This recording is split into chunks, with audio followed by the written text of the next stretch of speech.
Okay, for this question, we are looking at 3,502 divided by 15.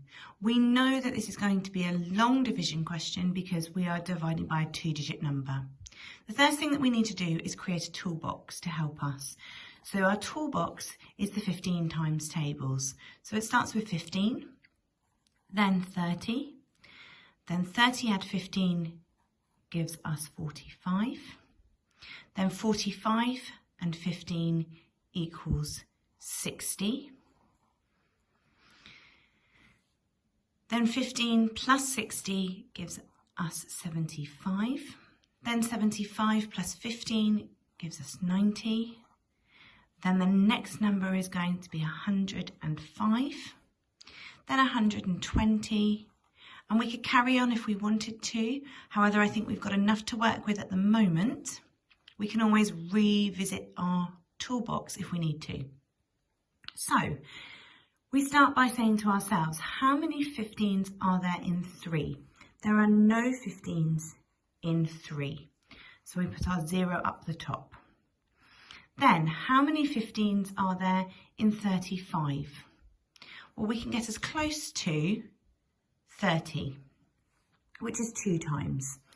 The 2 comes up the top and the 30 comes down, and we are subtracting. So 35 take away 30 leaves us with 5. Now we say to ourselves, how many 15s are there in 5? There are no 15s in 5. Therefore, I'm going to bring down the next number along. In the same way that we shifted across here, we're going to bring down this number so that we're now working with 50. So we can do something with that. How many 15s are there in 50? There are 3. 3 times 15 is 45. That's as close as we can get to 50 without going over the number. And again, we are subtracting. So we subtract 45 from 50, leaving us with, again, 5. Now we say to ourselves, how many 15s are there in 5?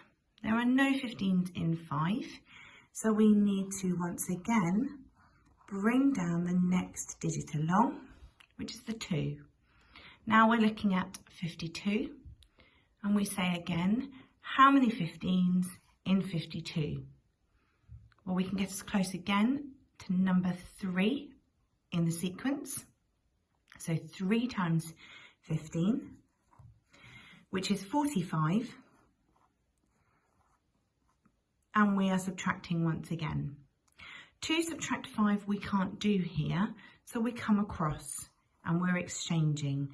12 subtract 5 leaves us with 7, and 40 subtract 40 leaves us with 0. We've got 7 left now. So we could state our answer as 233 with a remainder of 7 because we've used all of our digits here. You could also state your answer as 233 and 7 over 15 as a fraction. What we're going to look at now, instead of just leaving our answer in one of these two ways, is actually creating a decimal answer. So once you've used all of the digits along the top line, we're going to put in our placeholder. And we're going to bring down one of the infinite amounts of placeholders that come after a whole number. So we now have how many 15s in 70? Well, we can get as close to 60, which is 4. 1, 2, 3, 4. Again, like we did before, we're going to bring the 60 down and we're going to subtract. 70 take away 60 is going to leave me with 10. How many 15s are there in 10? Well, we can't do anything with that either, so we're going to bring down another placeholder, and now we've got 100.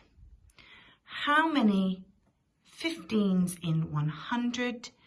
We can get as close as to 90, which is 1, 2, 3, 4, 5, 6 times. And then we can leave it there because we've got 2 numbers after the decimal point. So we could state our answer as 233.46 if we're looking for that decimal. Again, we could also answer as 233 with a remainder of 7. And once again, we could also state our answer as 233 and 7/15. When you find a fraction, always check to see whether or not you can simplify.